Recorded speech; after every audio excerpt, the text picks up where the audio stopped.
오늘 메시지 본문 말씀 나누겠습니다. 오늘 본문 말씀은 베드로전서 3장 19절로 22절까지 말씀입니다. 신약성경 베드로전서 3장입니다.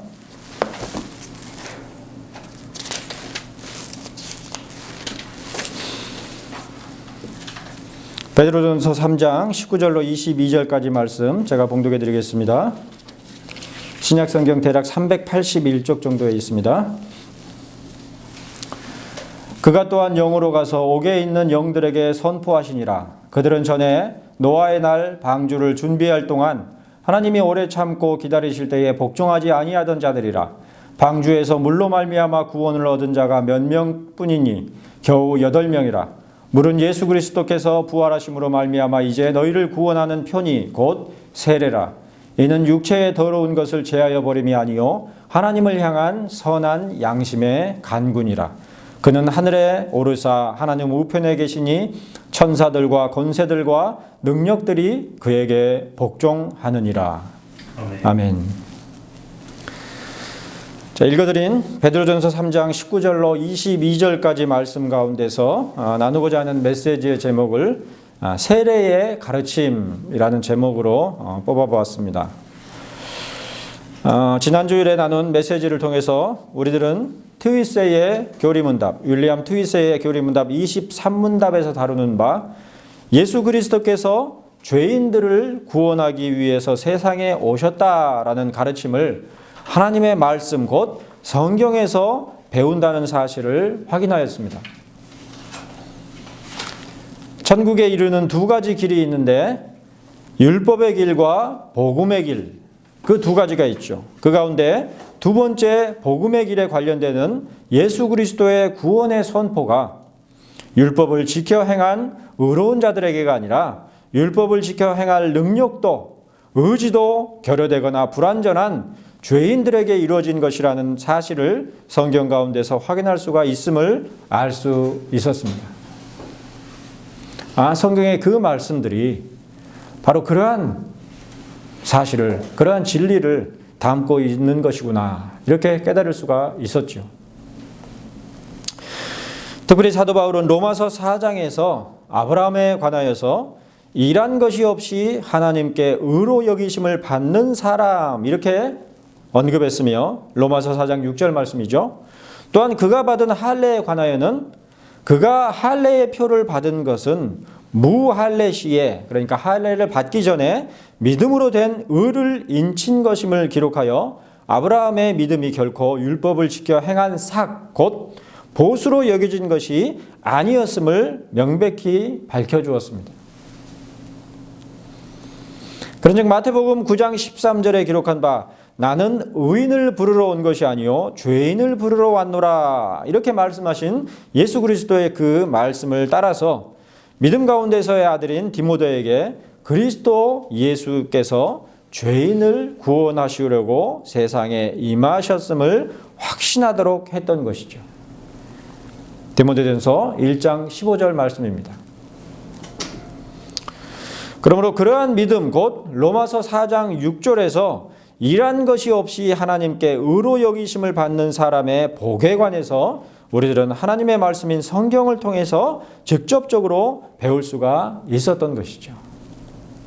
이러한 말씀들의 근거에서 하나님 앞에 우리가 의롭게 칭한 바 되는 것이 우리의 공로나 우리의 기여가 아니라 전적인 하나님의 은혜로 말미암는다는 사실을 고백할 수밖에 없는 것이죠.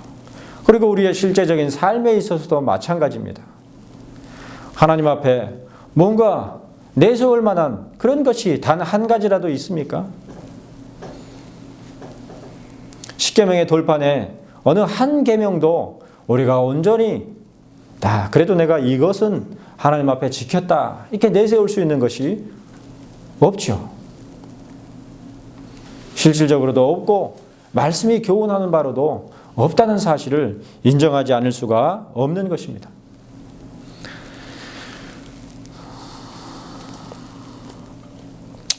또한 하나님께서는 복음 곧 예수 그리스도께서 죄인들을 구원하기 위해서 세상에 오셨다라고 하는 복된 가르침을 단지 하나님의 말씀인 성경을 통해서만 배우도록 하신 것이 아니었다 그랬죠. 연약한 육신을 지닌 우리들은 하나님의 말씀에서 가장 분명한 가르침과 교훈을 얻을 수 있음에도 불구하고 그러한 말씀의 가르침에 더해 실감하지 못하는 경우가 많으므로 성경에 더하여서 거룩한 성례를 통해서 더욱 예수 그리스도께서 죄인들을 구원하기 위해 세상에 오셨음을 실감하도록 하신 것입니다. 눈앞에 무엇인가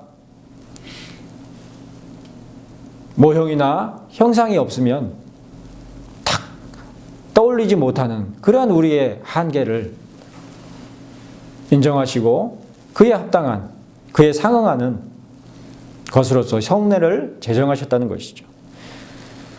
따라서 믿음의 백성들에게 성례는 마치 출애굽한 광야 백성들에게 내린 만나와도 같다 하겠습니다.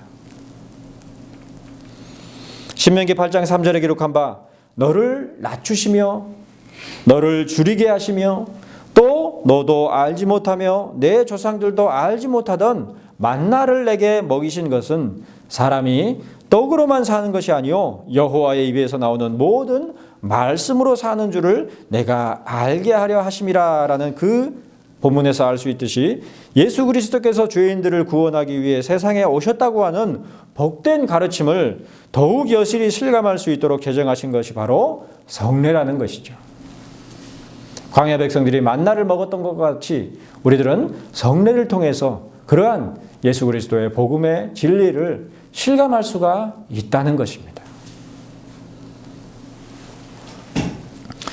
하지만 오늘날 우리에게는 그러한 가르침을 내포한 성례에 관한 배움과 지식이 너무나도 일천한 실정입니다. 성례가 무엇을 의미하고 왜 성례가 있는지조차도 아는 신자들이 그렇게 많지 않은 것이죠. 아는 만큼 보인다고 하는 유명한 말과 같이 성례야말로 그 가운데 담긴 의미와 가르침들을 충분하게 알고 숙지하고 있을 때에 그야말로 예수 그리스도께서 죄인들을 구원하기 위해 세상에 오셨다고 하는 복된 가르침을 실감할 수 있는 것인데도 불구하고 오늘날 우리 시대의 신앙 가운데서 성례는 마치 로마 가톨릭 교회의 경우와 같이 신비적인 예식처럼 인식되고 있는 것입니다. 그러므로 성례에 참여함이 피상적이고 추상적인 예식처럼 되어버린 것이죠.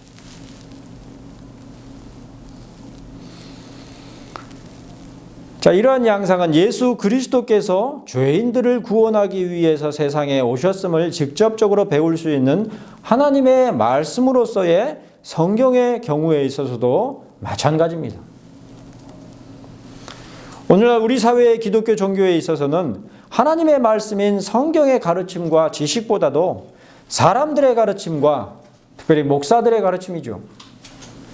성경에 근거한 목사들의 가르침이 아니라 목사 자신의 지혜와 세계관을 가르치는 그런 가르침과 지혜에 더욱 치중하는 실정인 것입니다. 그래서 그 교회 목사가 유명하다 그러면은 그 안에 뭔가 있으니까 유명해졌겠지 하고 우르르 사람이 모이고 또 그 목사님이 그렇게 재밌는 이야기를 많이 하시더라 그러면 그것이 좋아서 우르르 사람들이 모이고 하나님의 말씀은 온데간데 없는 그런 종교의 모습이 되어버린 것이죠. 오늘날 우리 시대의 신앙은 사실 자연종교의 양상 곧 종교적 경험의 다양성에 기반을 두고 있는 실정이기 때문에 가르침과 교훈보다는 열심과 경험이 중심이죠. 따라서 성경의 가르침과 성례의 표징과 같이 성경에서 제시하는 은혜의 표지들보다도 종교적인 열정 가운데서 느끼는 감정과 그에 수반되는 온갖 체험들이 주를 이루고 있습니다. 치유, 이적, 표적 이런 것들이죠. 그리하여 강한 자가 살아남는 것이 아니라 살아남는 자가 강한 자라는 말처럼 혹은 꽁 잡는 게 매라는 말처럼 성경과 성경이 제시한 성례의 모든 은혜에 관련한 마음을 집중하는 것이 아니라 그 밖에 온갖 잡다한 종교심들과 그 결과물들로서 현상들에 집중하고 있는 것입니다. 진리가 아니라도 사람들이 많이 모이는 그런 처소라고 한다면 거기에 무언가 있겠지 하고 더 많은 사람들이 달려드는 것이죠.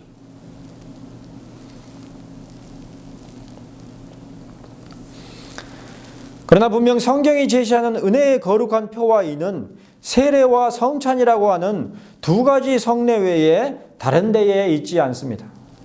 오직 그 두 가지만 성경에서 명시하고 있는 것이죠.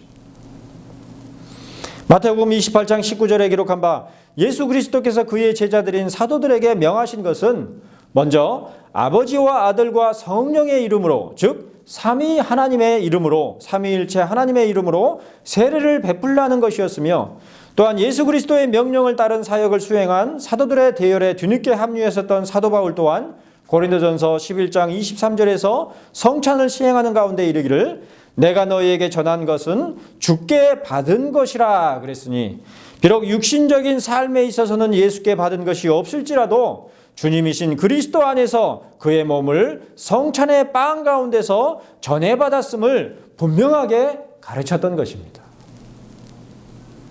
주께서 제정하신 성례라는 것이죠.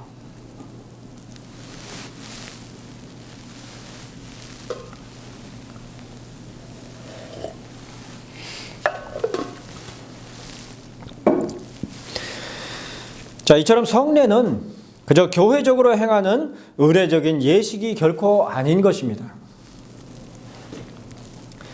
절박한 괴로움과 고통 가운데서 간절히 기도했을 때에 얻고 나는 기적적인 응답에 놀라듯이 성례에 내포되어 있는 은혜의 거룩한 표시와 인침을 깨닫는다고 한다면 그와 동일하게, 아니 그보다도 더 그의 비할 바 아닌 놀라움과 경이로운 마음을 갖게 되는 것이 바로 성례라는 것이죠.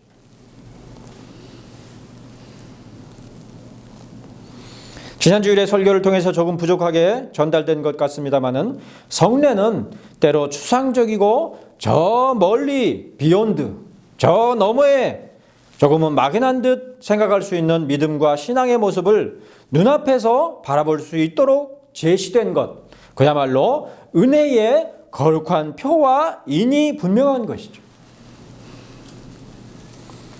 우리 인간의 존재가 어떠하다 그랬습니까? 눈앞에 뭔가 보여지는 것이 있지 않으면 믿고 확신하지 못하는 그런 연약한 존재란 말이에요. 그래서 하나님께서 주시는 것들은 눈으로 볼 수 없는 것들이지만 은혜에 있어서도 진정한 은혜는 우리의 눈으로, 우리의 경험으로 파악할 수 없는 그런 성격이지만 우리가 연약해서 눈앞에 뭔가 제시되지 않으면 믿지도 못하고 확신하지도 못하기 때문에 성례를 통해서 뚜렷하게 확신할 수 있도록 주신 것이란 말이에요.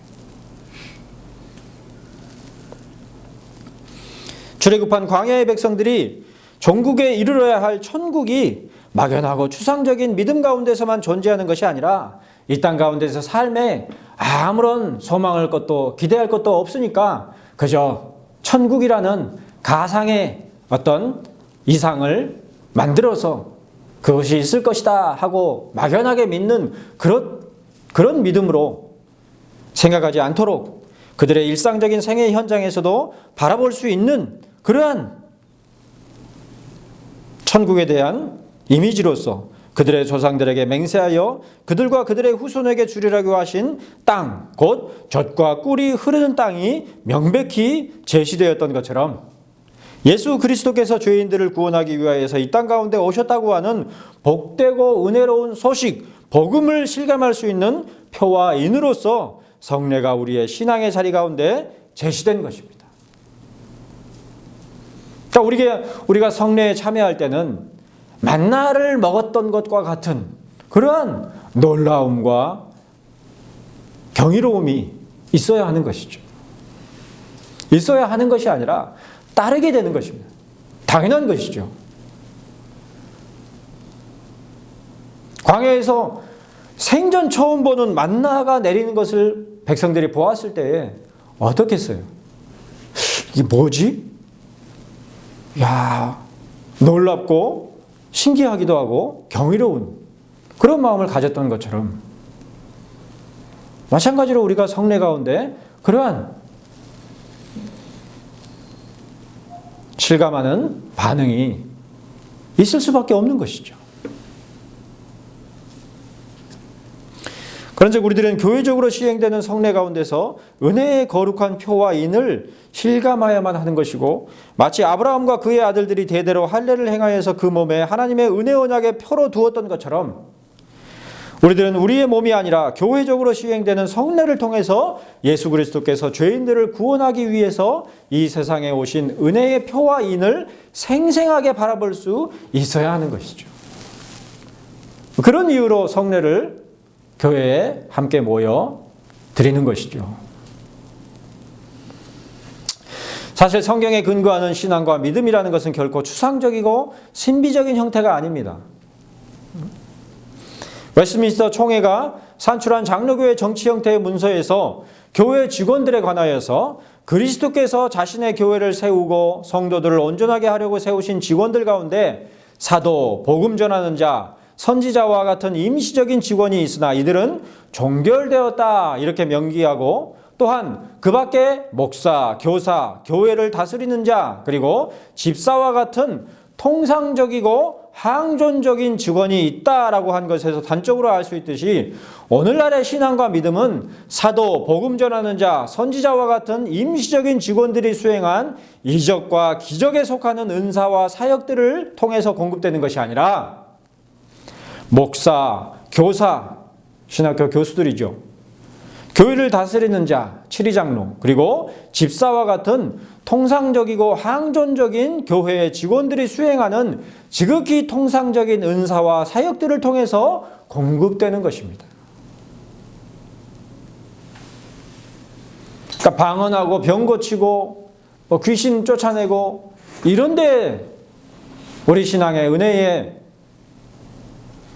내포가 있는 것이 아니라 말씀을 전하고 말씀을 따라 살아가도록 권면하고, 또 그 말씀을 따라 살아가지 못하는 자들에 대하여서 때로는 책망하고 격려하고 돕는 그러한 일상적인 교회의 사역 가운데 진정한 은혜가 있는 것이란 말이에요.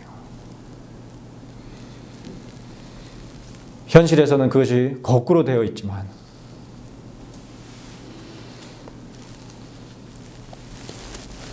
한마디로 병 고치고 귀신 쫓으며 방언하고 통변하는 그런 사역들, 때로는 그 출처나 그 신빙성조차도 확인할 길이 없는 신비주의적이고 추상적인 사역들보다도 하나님의 말씀인 성경을 잘 풀어 가르치고 성경에 규정된 은혜의 표와 인으로서 성례들을 온전하게 시행하며, 또한 성경에 명시된 가르침과 교훈을 따라서 회중들을 다스릴 뿐만 아니라 하나님 앞에 드려진 연보들을 취합하고 그것을 사용해서 실질적인 필요를 채워주므로 회중들과 이웃들을 돌보고 섬기는 그야말로 통상적인 교회의 사역들이야말로, 너희는 가서 모든 민족을 제자로 삼아 아버지와 아들과 성령의 이름으로 세례를 베풀고 내가 너희에게 분부한 모든 것을 가르쳐 지키게 하라고 하신 주 예수 그리스도의 명령을 따르는 참으로 성경적이고 보편적인 신앙의 실천이자 생활인 것입니다.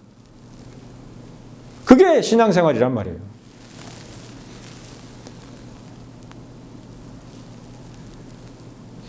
무엇보다 성례는 우리 눈앞에 보이도록 제시된 말씀의 실현이자 하나님의 말씀의 실현이자 예수 그리스도께서 죄인들을 구원하기 위해 세상에 오셨다고 하는 가르침과 교훈들, 곧 복음의 은혜를 생생하게 보여주는 표지로서 그야말로 눈앞에 시연되는 은혜의 표와 인이라는 점에서 우리의 믿음과 신앙에 있어 더할 나위 없이 놀라움과 경이로운 것임에 분명한 것입니다.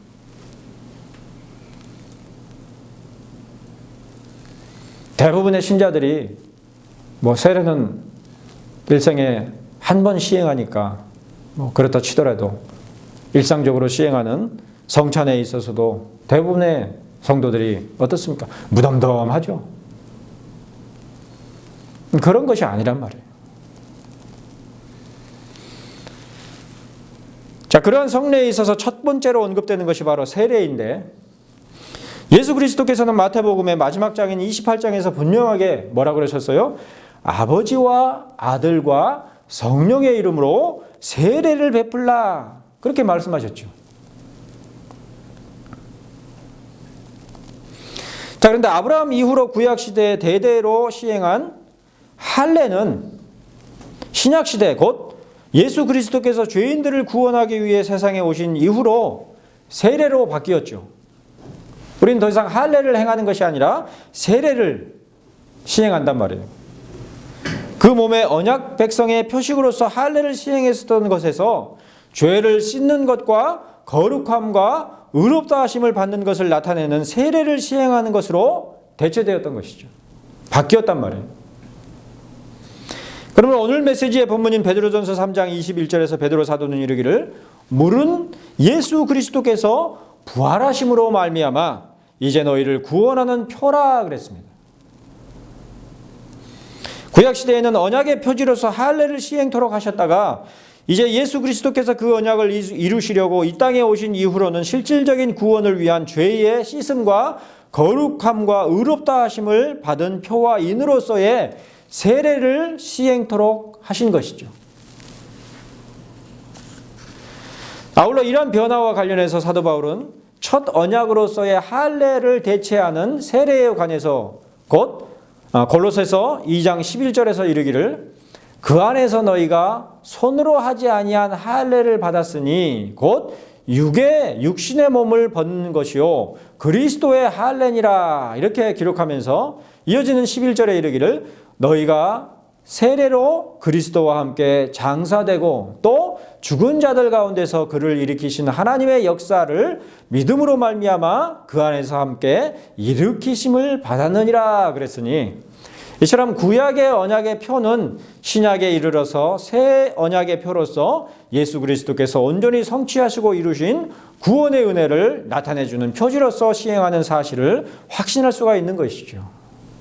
이러한 본문들 가운데서 그런 의미를 담고 있는 것이구나 이렇게 명백히 확인할 수 있다는 것입니다. 여기에서 우리들이 주목하여 분별해 볼 것이 있는데 그것은 세례라는 신약의 성례가 그것을 받는 우리들 자신의 믿음이나 그 어떤 의지 따위를 전제하고 있지 않다는 점입니다. 골로새서 2장 11절에서 사도 바울은 그 안에서 너희가 손으로 하지 아니한 할례를 받았다 이렇게 기록하기에 앞서서 카이 곧 또한이라는 뜻의 단어를 헬라어 단어를 사용했는데 그러므로 그 안에서라는 짧은 문장은 앞서 언급한 어떤 것 안에서 너희가 손으로 하지 아니한 할례를 받았다. 자, 이런 문장인데 즉 골로새서 2장 6절로 7절에서 언급한 그 안에서 곧 너희가 그리스도 예수를 주로 받았으니 그 안에서 행하되 그 안에 뿌리를 박으며 세움을 받아 교훈을 받은 대로 믿음에 굳게 서서 감사함을 넘치게 하라라고 한 그 말씀에 연계해서 그 안에서 그러한 연계 가운데서 너희가 손으로 하지 아니한 할례를 받았다 이렇게 기록한 것입니다. 우리에게 있는 믿음이나 그 어떤 언급도 일체 없죠.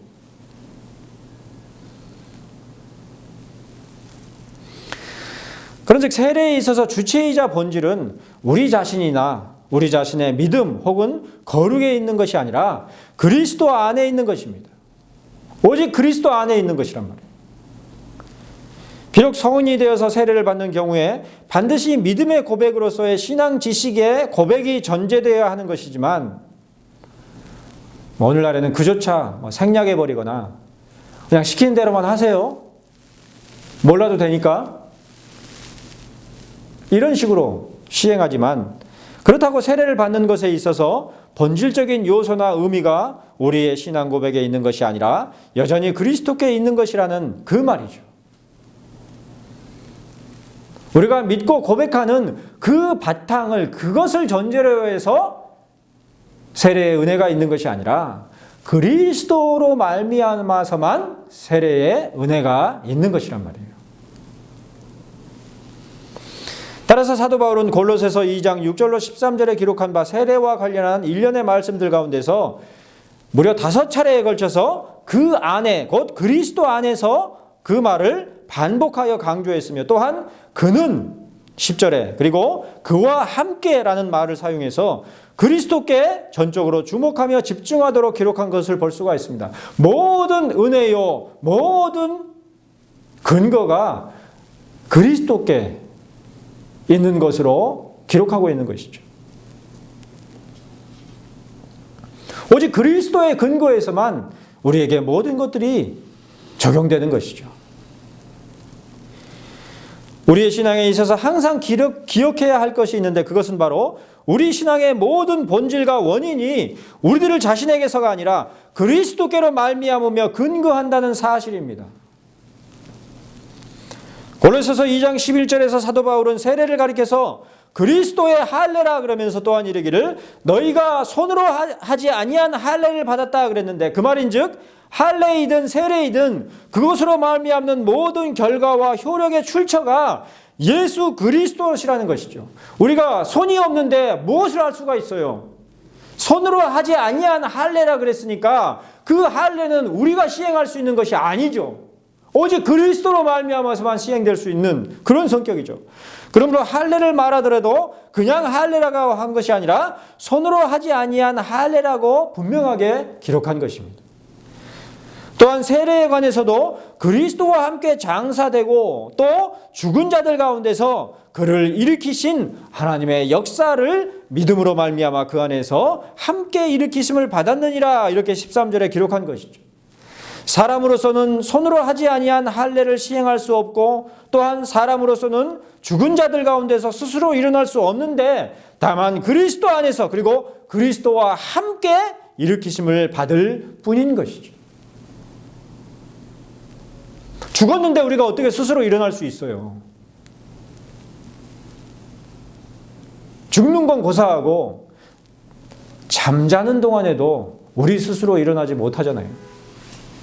우리의 의지대로 일어나지 못하잖아요. 물론 뭐 목류병 걸려가지고 그냥 무의식적으로 일어나는 그런 사람들이 있다고 하지만 그런 건 아주 예외적인 경우이고 일반적으로는 우리가 잠들기만 해도 우리 스스로 몸을 통제할 수 없잖아요. 하물며 죽었는데 어떻게 일어날 수가 있냐 말이에요.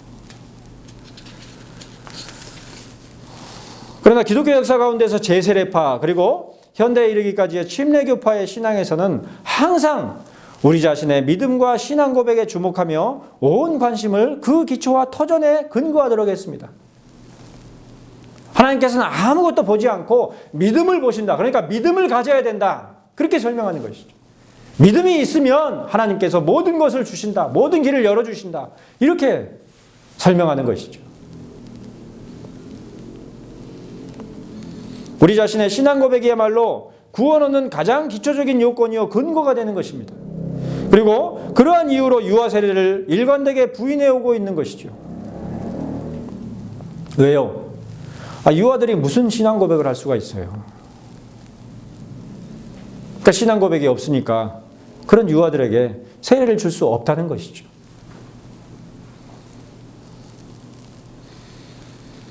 제세례파와 현대의 침례교파가 상당 부분 이미 다른 신앙을 견지하고 있음에도 불구하고 유아 세례에 있어서만큼은 동일하게 부정하고 있으니 세례를 받음에 있어 가장 기초적이며 필수적인 믿음과 신앙의 고백을 할 수 없는 유아들에게는 이를 합당하게 시행할 그 어떤 근거도 찾을 수 없다고 보는 것입니다. 유튜브 가운데서 종종 그런 주장을 여전히 하고 있는 그런 사역자들을 볼 수가 있습니다만은 자 그런데 윌리엄 트위스가 작성한 교리문답을 보면 예수 그리스도께서 율법에 의해 정죄된 죄인들을 구원하기 위해서 세상에 오셨다고 하는 복음을 하나님의 말씀에서뿐만 아니라 하나님의 성례 가운데서 배울 수 있다 이렇게 답하고 있는데 그러한 성례 가운데서 특별히 세례에 관련해서 세례에 있어 표는 무엇입니까? 이렇게 물은 뒤에 답하기를 물로 씻는 것에 의해 아이들의 얼굴이나 몸을 깨끗하게 하는 것입니다. 이렇게 답하고 있는 것을 28문답에서 찾아볼 수가 있습니다. 그러니까 세례에 대해서 언급을 하되 유아 세례에 대해서 언급을 하고 있는 것이죠. 그리스도의 복음을 배울 수 있는 하나님의 성례인 세례에 대하여 아이들의 세례 곧 유아 세례로서 곧장 답하고 있다는 것입니다. 사실 유아 세례는 장로교회 신앙이 항상 인정하며 세례의 본질이 우리 자신의 믿음이나 신앙 고백에 근거하는 것이 아니라 그리스도께 전적으로 근거하는 것임을 명확하게 나타내 보이는 의미가 유아 세례에 담겨 있는 것입니다. 그러므로 지금까지도 유아 세례에 관해서는 거의 대부분의 장로교단들이 여전히 채택하여 시행하고 있는 것입니다. 세례의 근거는 우리 자신의 믿음이나 우리 자신의 신앙 고백에 있는 것이 아니라 가장 본질적으로 오직 그리스도께만 있단 말이에요. 무엇보다 세례에 관련해서 오늘 메시지의 본문인 베드로전서 3장 19절로 20절은 기록하기를 그가 또한 영으로 가서 옥에 있는 영들에게 선포하시니라. 그들은 전에 노아의 날 방주를 준비할 동안 하나님이 오래 참고 기다리실 때에 복종하지 아니하던 자들이라고 하면서 방주에서 물로 말미암아 구원을 얻은 자가 몇 명뿐이니 겨우 8명이라 그랬는데 이 말씀의 해석에 있어서 그 중심은 예수께서 지옥에 내려가셔서 거기에 갇힌 영들에게 복음을 선포했는가? 자, 거기에 있는 것이 아니라 노아 시대를 떠올리도록 하는 데에 있는 것입니다. 이 본문의 근거에서 예수 그리스도께서 지옥에 내려가셔서 정죄된 자들을 구원하시는 사역을 사흘 동안 감당하셨다. 그런 그 지옥 강화설을 주장하는 분들이 있지만 이 본문의 핵심은 거기에 있는 것이 아니라 포인트가 다른 데 있다는 것이죠. 즉 전에 노아 시대에 예수 그리스도께서 영으로서 복음을 전파하여 드러내셨으나 그때에도 구원을 받은 자들은 많지 않았으니 겨우 8명 뿐이었다라고 하는 구원에 있어 모든 원인과 공로가 오직 예수 그리스도의 육체적인 죽으심과 영으로 말미암아서라는 말미암아서 살리심을 받은 데에 있다는 것을 함축하는 맥락이 바로 이 본문에서 전달하고자 하는 핵심적인 요지인 것입니다.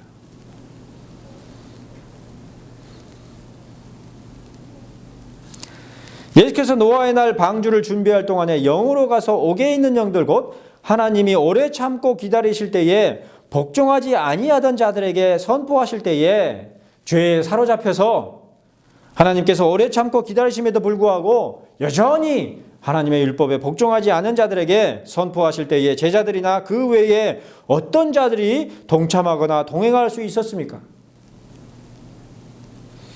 베드로를 비롯한 사도들이 동행할 수 있었습니까? 아니면 노아가 그 구원의 길에 동참할 수 있었습니까? 비록 노아가 그리스도께서 영으로서 구원하시는 선포를 위해 사용됐을지라도 그것은 그리스도의 영에 동참한 것이 아니라 그저 하나님의 섭리 가운데서 그의 육신이 사용되고 있었을 뿐이었죠. 더구나 예수께서 육체로는 죽임을 당하시고 지옥에 이르는 것과 같은 극심한 고난을 당하실 때에 누가 그 고난에 동참할 수 있었으며 또한 예수께서 영으로는 살리심을 받으사 옥에 있는 영들 곧 사망에 사로잡힌 영들에게 선포하시던 그때에 누가 그와 동행할 수 있었습니까? 단언컨대 그리스도 외에는 아무도 그 일에 동행하거나 동참할 수가 없었습니다. 오직 그리스도의 영으로서만 그 일을 수행하신 것이죠. 뿐만 아니라 노아의 때에 물로 말미암아 겨우 구원을 얻은 자 곧 8명의 사람들이 방주 안에서 구원을 얻을 때에 그들이 무슨 구원을 얻을 역할이나 공로를 수행했었습니까? 그들은 그저 방주 안에 몇 날 며칠을 머무르면서 물이 물러나기를 기다릴 밖에 다른 어떤 역할이나 조력으로서 공로를 수행할 수 없었으니 그처럼 구원은 전적으로 그리스도의 사역, 육체로는 죽임을 당하시고 영으로는 살리심을 받으셨던 예수 그리스도로 말미암아서만 얻을 수가 있는 것입니다. 그러니까 베드로전서 3장에서 음부강화설을 예수 그리스도의 음부강화설을 지지하는 것과 같은 그러한 문장이 있을지라도 그 가운데서 우리가 살펴봐야 될 것은 예수께서 지옥에 내려가셨는가 거기에 있는 것이 아니라 구원이 오직 그리스도께로서만 말미암는다는 거기에 있어야 된다는 것이죠.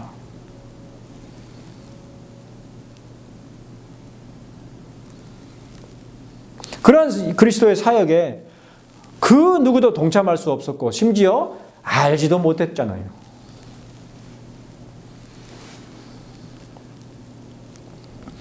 우리의 논리와 상식으로는 말이 안 되죠.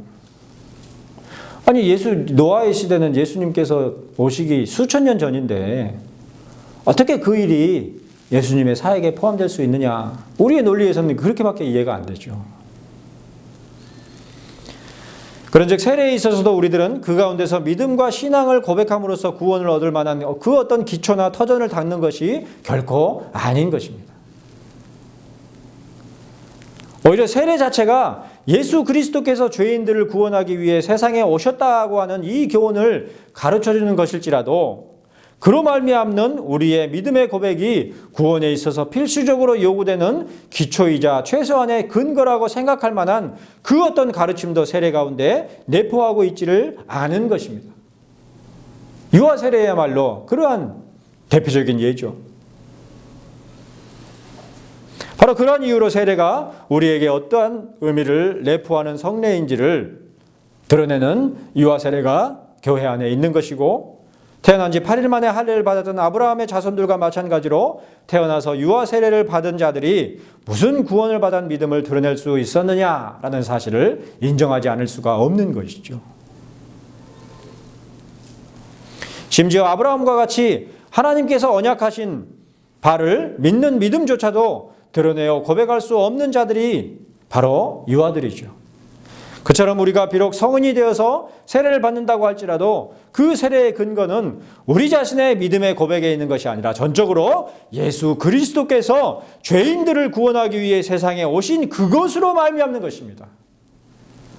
오직 그런 그리스도의 사역으로 말미암아, 그 그리스도로 말미암아 세례의 성례가 있는 것이지, 그 어떤 우리에게 공로와 원인이 있을 수 없단 말이에요. 비록 그러한 가르침과 교훈을 이해하며 믿음으로 동의한다고 할지라도 세례에 있어서의 실제적인 효력은 전적으로 우리의 믿음과 그 고백에 있는 것이 아니고 다만 그리스도의 구속에만 있는 것이죠.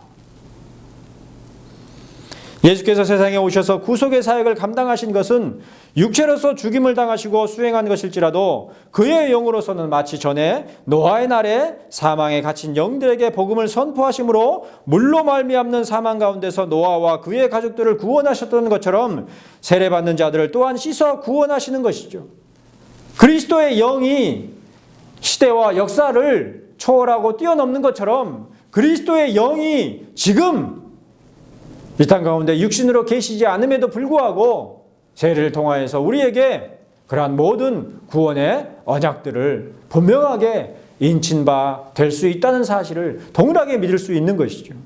그러한 의미로서 베드로 사도가 베드로전서 3장에서 예수 그리스도께서 지옥에 내려가셨다는 그런 표현을 하는 것이지, 흔히 얘기하는 지옥 강화설의 그러한 근거로서 얘기하고 있는 메시지가 아니란 말이에요.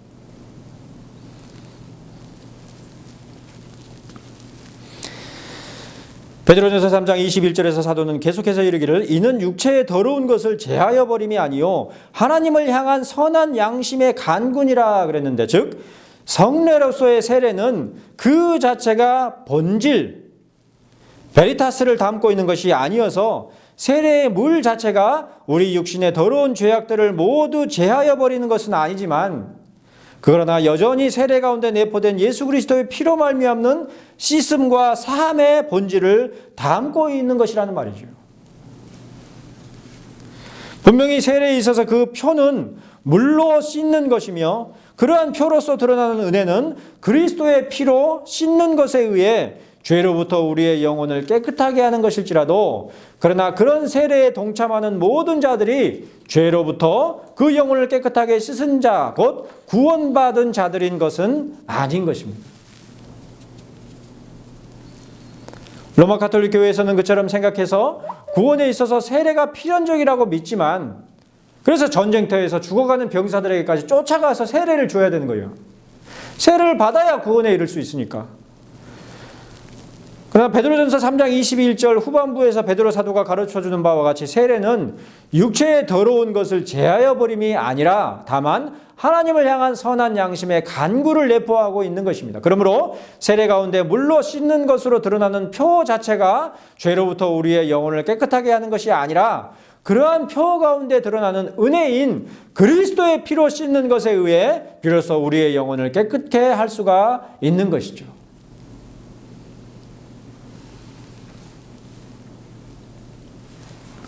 바로 이러한 이유로 유아들은 분명 세례에 있어서의 표인 물로 씻음 가운데 세례를 받는 것이지만 또한 그러한 표인 물로 씻음 자체가 유아들을 깨끗하게 하는 것이 아니기에 성인이 되어서 그가 받은 세례에 있어서 물로 씻는 표를 통해 표명되었던 바 그리스도의 피로 영혼을 깨끗하게 씻음에 관한 교리들에 대한 가르침과 믿음의 고백을 반드시 수반해야만 하는 것이죠.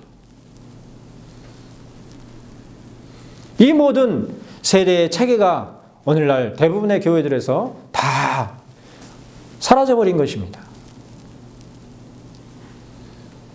껍데기만 남아있는 것이죠.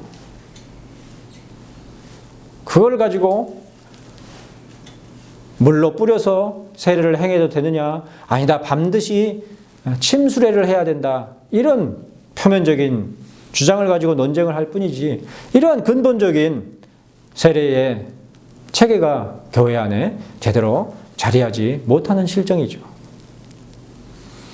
제세례파와 현대의 일부 침례교파에서는 바로 이러한 세례의 표와 그 가운데 표명되는 은혜를 제대로 구별하지 못함으로 말미암아 유아 세례를 부정하기에 이른 것인데, 그러나 그러한 부정 가운데에서 결국에는 세례의 표에 의해 표명되는 은혜의 근거가 바로 그리스도의 피로 씻는 것에 대한 믿음의 고백이라 이해하는 맥락이 전제될 수가 있는 것이죠.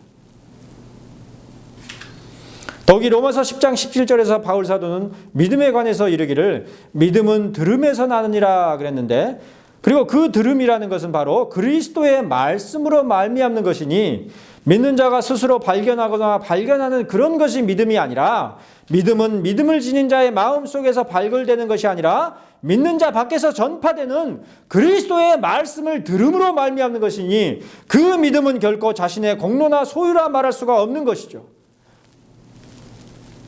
그러므로 유아 세례를 받은 아이들이 자라서 성인이 되어서 믿음의 고백을 할 때에도 반드시 부모들이나 교회의 교사들에 의해 전해지는 그리스도의 복음, 곧 그리스도의 피로 우리의 죄를 씻기신 예수 그리스도의 구속하신 은혜에 관한 복음을 들은 것이 필요한 것입니다. 더구나 그 들음이 자기의 영혼을 깨끗하게 하는 스스로의 공로나 기여일 수가 없다는 사실을 유아 때에 받았던 세례의 표가 교훈하는 것이죠.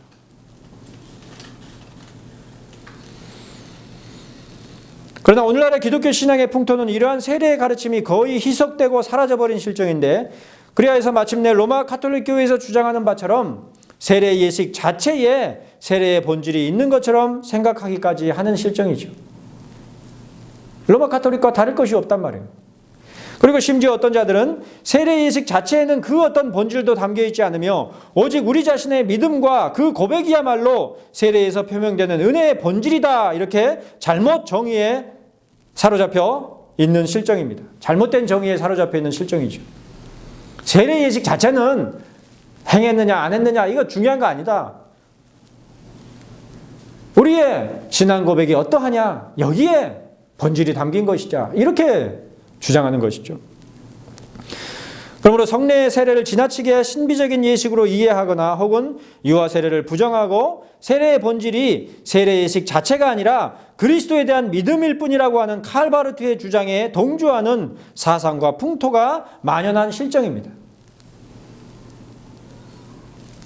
한마디로 믿음이 있건 없건 세례에 있어서 물로 표명되는 바 은혜의 내용이 무엇인가에 관한 들음과 이해가 있건 없건 간에 세례에 참여한 것 자체로 구원 얻는 죄사함을 받는 것이라고 생각하는 로마 가톨릭적인 지식과 더불어서 예수 그리스도에 대한 우리 자신의 존재론적 믿음과 지식이 중요한 것이지 세례의 표와 그 가운데 표명되는 그리스도의 피로 깨끗함을 받는 것에 대한 이해가 중요한 것이 아니라고 하는 일종의 경험적이고 주관주의적인 자연종교적 사상들을 도처에서 찾아볼 수가 있는 것입니다. 나중에는 교회로 모일 필요도 없다, 그렇게 주장하죠. 왜? 그리스도는 교회로 모이는데 그 본질이 있는 것이 아니라 우리 자신이 존재론적으로 그리스도를 어떻게 인식하느냐, 거기에 있다, 이런 사상으로까지 흘러간다는 것입니다. 하지만 사도 바울은 로마서에서 믿음은 뭐라고 그랬어요? 들음에서 나며, 들음은 그리스도의 말씀으로 말미암느니라 이렇게 기록했고, 또한 그보다 앞선 로마서 3장 25절에서는 이 예수를 하나님이 그의 피로써 믿음으로 말미암는 화목제물로 세우셨으니 이는 하나님께서 길이 참으시는 중에 전에 지은 죄를 간과하심으로 자기의 의로우심을 나타내려 하심이라 그랬습니다. 그런즉 세례에 있어서 물로 씻는 것뿐만 아니라 그러한 표에 의해 표명되는 바 그리스도의 피로 씻는 것에 의해 죄로부터 우리의 영혼을 깨끗하게 하는 것에 관한 가르침과 들음, 그리고 그 들음으로 말미암은 믿음이 공히 천국에 이르는 복음의 길을 형성하는 것임을 결코 부정할 수가 없는 것이죠.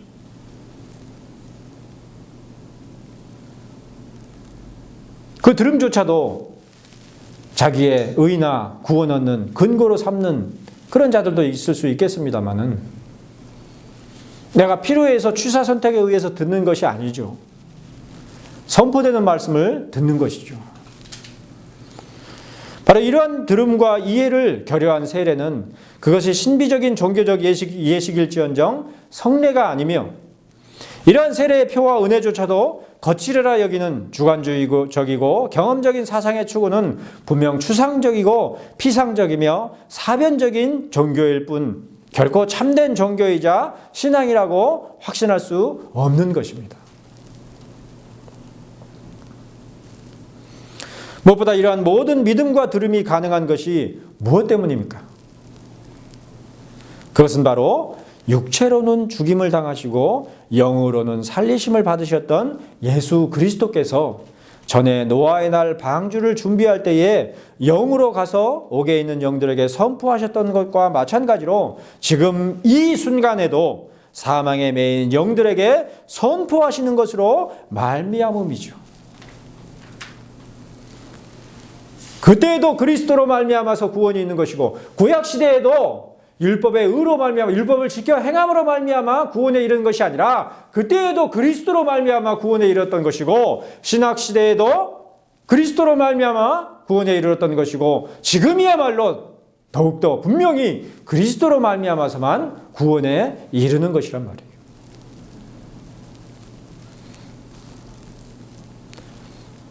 그러므로 오늘 메시지의 본문인 베드로전서 3장 22절에서 사도는 기록하기를 그는 하늘에 오르사 하나님 우편에 계시니 천사들과 권세들과 능력들이 그에게 복종하느니라 이렇게 기록한 것입니다. 그는 더 이상 육체로 죽임을 당하신 분이 아니라 영으로 살리심을 받으신 분으로서 하나님의 우편 곧 능력과 영광과 권세의 자리에 계시니 그로 말미암아 지금도 뭇 심령들에게 선포하시어 사망의 올무와 착고를 끊어내어 선한 양심으로 하나님을 향하여 간구토록 하실 수가 있는 것이죠. 그리스도께서 우리를 살려내시는 것이지 우리 스스로가 그리스도를 붙들어서 구원에 이르는 것이 아니란 말이에요.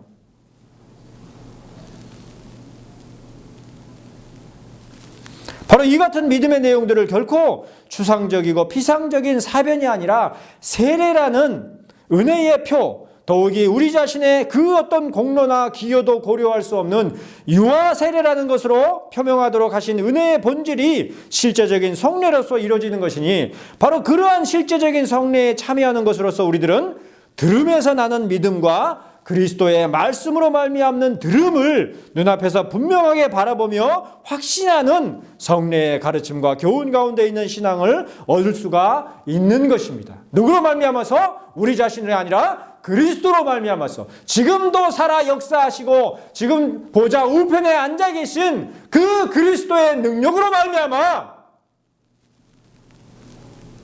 모든 것이 우리에게 제공되는 것이죠. 이란 것이 없는데도 의로 삼는 것이죠. 바로 이 같은 믿음과 들음, 그리고 눈앞에 드러난 말씀으로서의 성례의 실체이자 본질을 깨달아 참여하는 은혜 언약의 백성들이 다 되시기를, 이 모든 메시지를 참으로 10년 가운데서 듣는 모든 이들에게 더불어서 권하여 전하며 축복하는 바입니다. 기도하시겠습니다. 아버지 하나님, 오늘도 베드로전서 3장 말씀을 통하여서 주께서 제정하신 세례에 내포되어 있는 은혜와 의미들이 무엇인지를 넓게 살펴보았사온데 우리가 두고두고 그 사실을 마음 가운데 새기며 확신하며 깨달아서 우리의 모든 온전한 것들이 그리스도로 말미암아 제공된다는 사실을 분명히 기억하며 겸손하고 온유함으로 그리스도만을 바라보며 따르는 제자된 삶을 살아갈 수 있도록 인도하여 주시옵소서. 아버지 하나님의 뜻을 따라 성령의 도우심 가운데 이루실 줄 믿사오며 예수 그리스도의 이름으로 기도하옵나이다. 아멘.